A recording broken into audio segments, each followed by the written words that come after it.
Hi everyone, welcome to my YouTube channel. My name is Kushi Gera and I am an ACCA tutor. Coming up is a part 1 video on the topic of basic income taxation of UK taxation subject.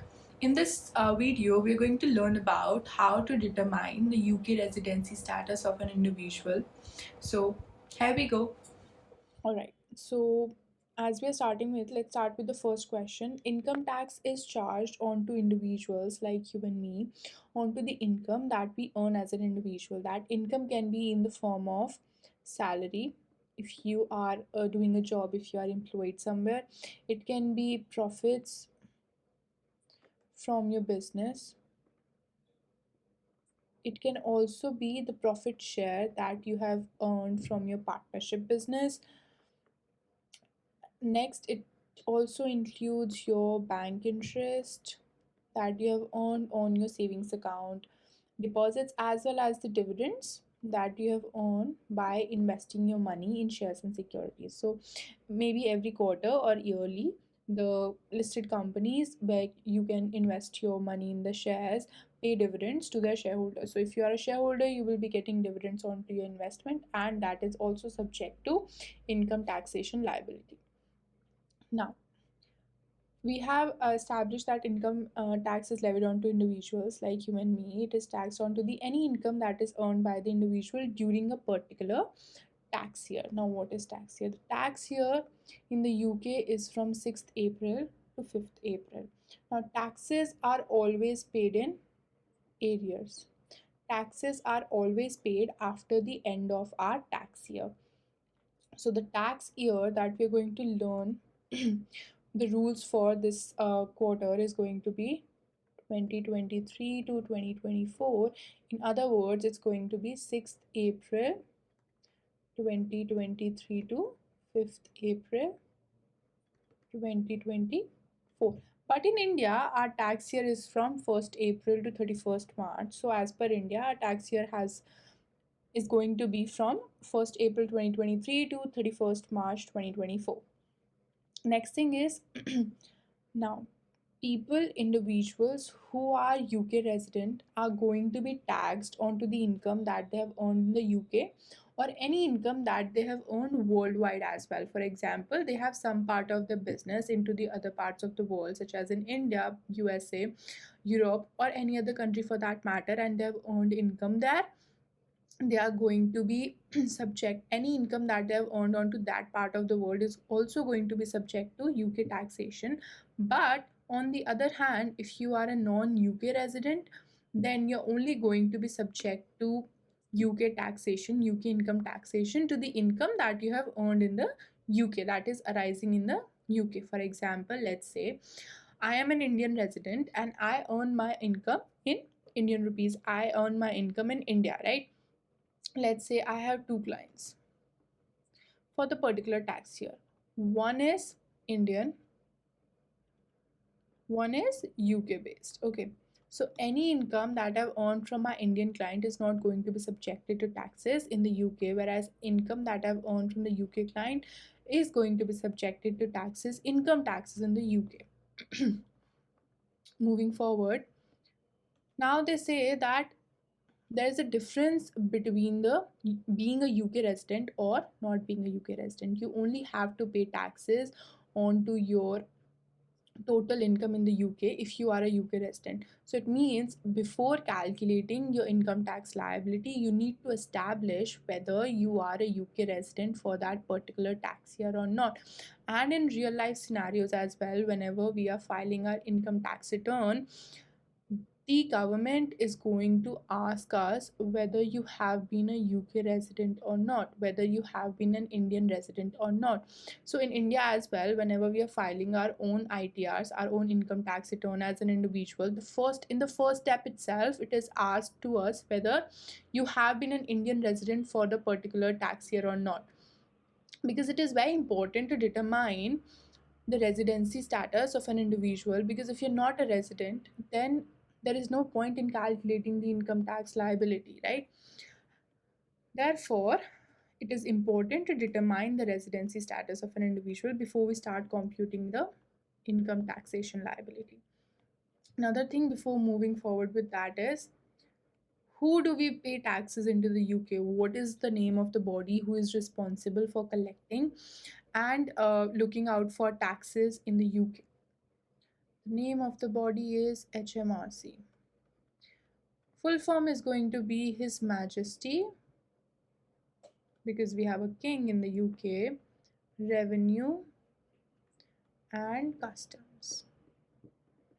So HMRC is the body responsible for collecting and looking out for taxes in the UK. So any taxes that are being paid are to the HMRC. Now moving on to the residency status of an individual. So for that, we have three tests in particular, and those tests needs to be taken into sequence. If you fulfill one test, you do not need to move towards the second one. Similarly, if you do not meet the first, you move to second one, and if you meet the second one, you do not need to move towards the third test. They are going to be taken in the sequence. So the first test that we have here is automatic non-UK resident test. With the name itself, it justifies that if you satisfy any of the conditions of this particular test, not all, there is not compulsion to satisfy all of the conditions. If any one of the conditions is also satisfied, then you are automatically a non-UK resident. The conditions of this test include that a person should have spent less than 16 days in the UK, a person should have spent less than 46 days in the UK in the current tax year, and should not have been UK resident during previous 3 tax years, or they should have spent less than 91 days and work full time overseas. If any of these conditions are met, even a single one of them, then an individual is automatically a non-UK resident. You do not need to move forwards towards test 2. But if not, then we move towards test 2, which tests whether you're automatically a UK resident or not. If any one of the conditions are being satisfied here, then you're automatically a UK resident as an individual. Conditions include that you should have spent more than 183 days in the UK. Next is that your only home should be in the UK, that you should not have a home in any other country around the world. If you do, then you are not automatically a UK resident. And lastly, that an individual should work full time in the UK. So out of these three, if any of the conditions are satisfied, then again you're automatically a UK resident. Only home also includes your family home. Now, moving towards, if none of the conditions are satisfied for the automatic UK resident test as well, then we move towards the third test, which is sufficient ties test. Now, when we are taking the sufficient ties test, first of all, it needs to be determined the number of days an individual has spent in the UK. Step 1 is to determine number of days spent in the UK by an individual. Second step is going to determine whether an individual has been a UK resident in the previous tax year or not. After we have done these two things, we are going to move towards to count how many ties does that individual have in the UK. So as per the sufficient ties test, there are total 5 ties in accumulate in consideration that we have, and we are going to determine out of all these 5 ties how many ties an individual satisfies. So let's look out for the ties. Now here, first tie is a close family tie. Close family means that an individual should have any member of the close family in the UK during the tax year. Now close family includes a minor child, a spouse, or a civil partner. Now civil partner is someone who is similar to spouse, but they're not married. They have registered themselves as a civil partner, but they're not married. Okay, so if any one of these are present in the UK in the current tax year, are residing in the UK in the current tax year, then it satisfies the close family tie. Second tie is UK accommodation, that an individual should have UK accommodation in which they should have spent at least one night in the tax year. It means there are two things here, that they should have the accommodation and they should have spent at least one night during the tax year. Accommodation means that they should have a place to spend their night. They should have a place available to live for that particular day or for how many days they want to live. They should have an accommodation. It can be at a friend's place, it can be at a relative's place, it can be at anyone's place, but they should have accommodation available and they should have spent at least one night in the tax year at that accommodation. Next is they should have done substantive work in the UK. This means that they should have worked for 3 hours or more on 40 days or more. That they should have worked for 40 days or more, and on those particular days they should have worked 3 hours or more in the UK. Means that they should have worked 40 days or more, and on each particular day they should have spent 3 hours or more doing the work in that particular tax year. So if they do that, they satisfy the substantive work tie of the sufficient ties test. Moving towards the fourth tie, this states that they should have spent 90 days or more in the UK cumulative of previous tax year and current tax year. The scenario can be that you have spent 90 days only in the current tax year, still you satisfy the tie. If you have spent 90 days in the previous tax year, still you satisfy the tie. And if you have spent 90 days or more as a cumulative of both the tax years, then again you satisfy the tie. For example, I have spent 50 days in the previous tax year and I have spent 50 days in the current tax year. So in total, I have spent 100 days as a cumulative of both the tax years, right? So it means that I satisfy this tie. Next is spending more days in the UK than in any other country. So if you have spent more days in the UK in the current tax year in any other country, then you satisfy more days in the UK tie. For example, let's say I have spent 60 days in the UK in the current tax year, and I have spent 20 days in other countries respectively during the tax year, then it means that I have spent more days in the UK in the current tax year. Let's say I have spent 60 days in the UK, 20 days in USA, 20 days in China, 20 days in India, 20 days in European countries, moving towards so on, right? 20 days in each of these countries. But still, if I see that I have spent 20 days in all the other countries respectively, but I have spent 60 days in the UK, so I have spent more days in the UK than in any other country, so I will satisfy this tie as well. Okay, so we have determined the number of days spent by an individual in the UK. We have determined whether that individual has been a UK resident previously or not. We have also determined the number of ties that they have in the UK. Then we are going to look at this particular table. Now this table is going to be mentioned into the formula sheet in exam. Okay, so let's say an individual has been in the UK between 46 to 90 days. Let's say an individual has spent 80 days in the UK. Okay, and they have been previous resident of the UK. It means that they require 3 UK ties or more to become a UK resident. Out of these 5, they require 3 UK ties or more to become a UK resident. So if they satisfy 3 ties, then they are a UK resident in the current tax year. But if they do not, if they only have 2 ties, then they are not a UK resident. Another way, let's say an individual has spent between let's say 100 days, okay, in the UK. So it is coming between 91 days to 120 days, and they have not been a previous UK resident in the previous tax year. So it means that again they require 3 UK ties or more to become a UK resident for the particular tax year, and if they have less than 3 ties, then they are not a UK resident at all.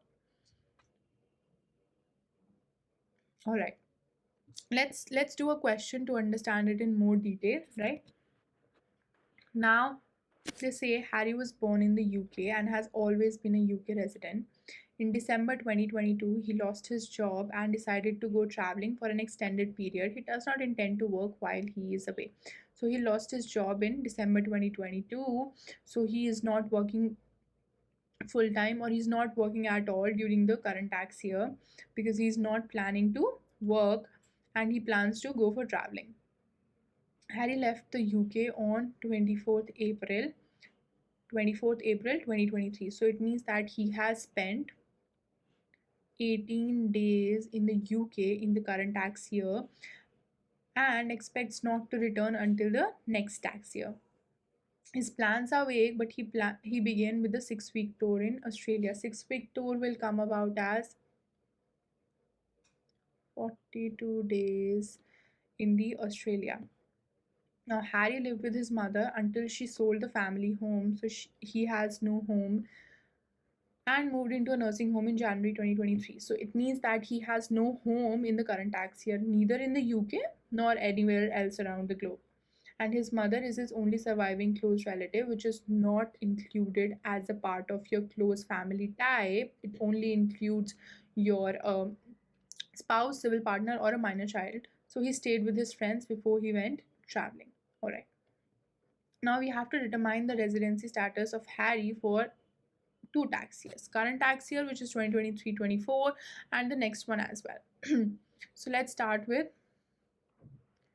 2023 to 24. Okay.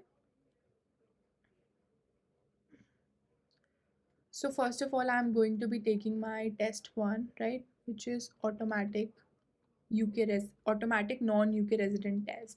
So the conditions for that test was that Harry should have spent less than 16 days, which is not satisfied because he has spent 18 days in the UK. Next is Harry should have spent less than 46 days. Yes, and he should not have been a UK resident for the previous 3 tax years, but he is a UK resident for all his life, so does not satisfy that tie as well. Third one is that Harry should have spent less than 91 days. Yes, he has spent less than 91 days, but he does not work full time overseas. He does not work at all. He is traveling, so does not satisfy that tie as well. It means that no condition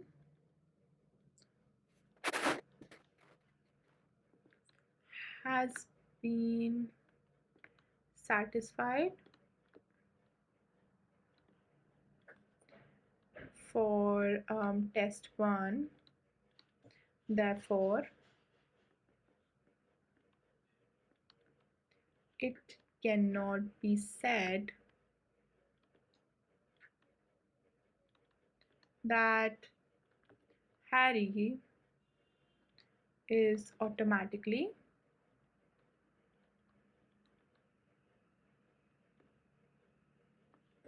a non-UK resident.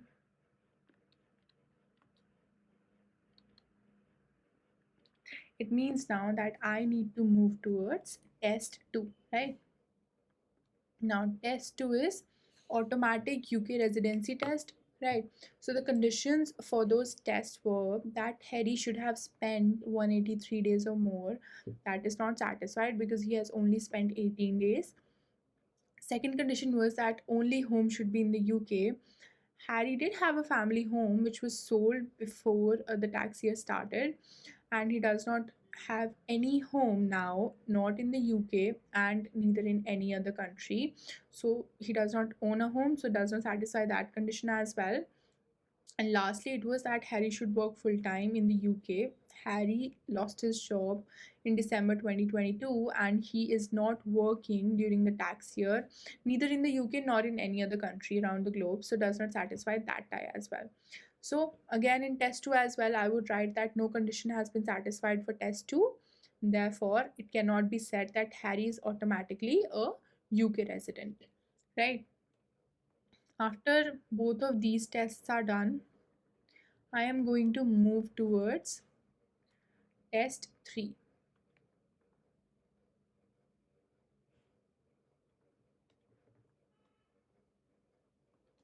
which is my sufficient ties test.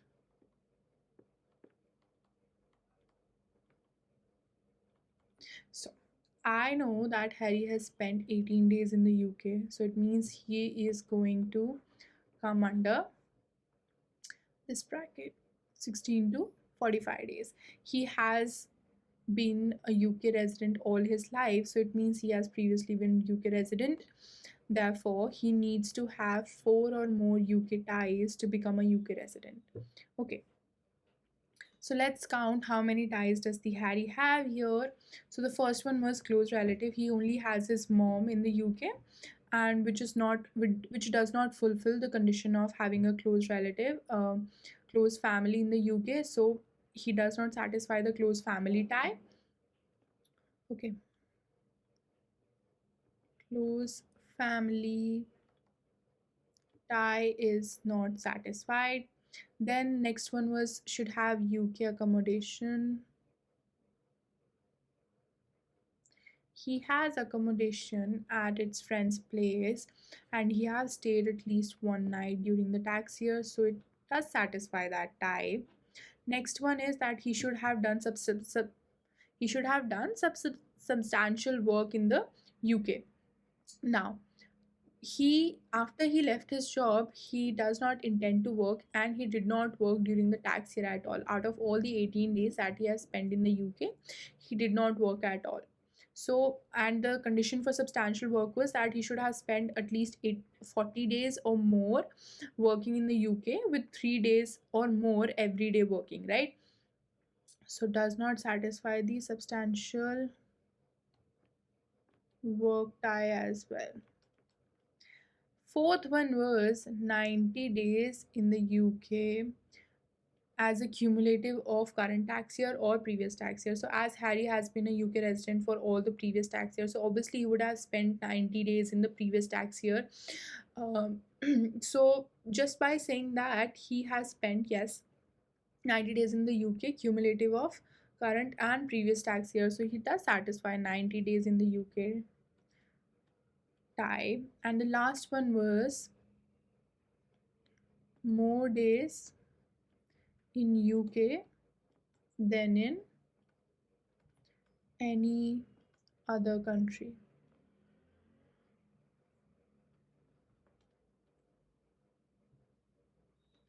Okay, so Harry has spent 18 days in the UK and he has done a 6 week tour of Australia, which is 42 days. So, with that itself, I can say that he has spent more days in Australia than in the UK, so does not satisfy this tie as well. So, as per my sufficient ties test, Harry only satisfies 2 tests, whereas he requires 4 ties to become a UK resident. So, it can be said after all 3 tests that Harry is not a UK resident for the tax year of 2023 to 24. I hope that is clear. Now we also have to determine the residency status for 2024 to 2025. So let's make an assumption for that. They say here that Harry will leave the country uh, on 24th April 2023 and he does not expect to return until June 2024. So it means Harry is going to come back in June 2024 in that particular tax year. So as per my test 1, automatic non-UK resident test, if he returns in June 2024 and remains in the UK for the remaining tax year, he does not satisfy 16 days, less than 16 days tie.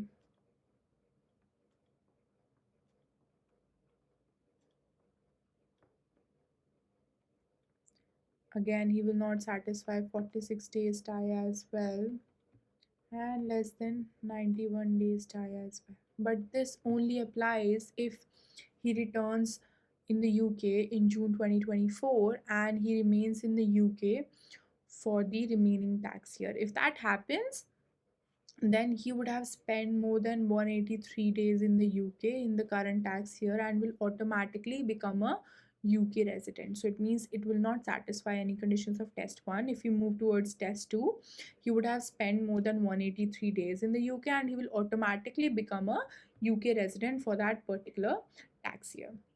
But again, that condition only applies if he stays in the UK after returning in June 2024. If you liked the video, do leave a comment under the comment section and subscribe for more such videos. Bye bye.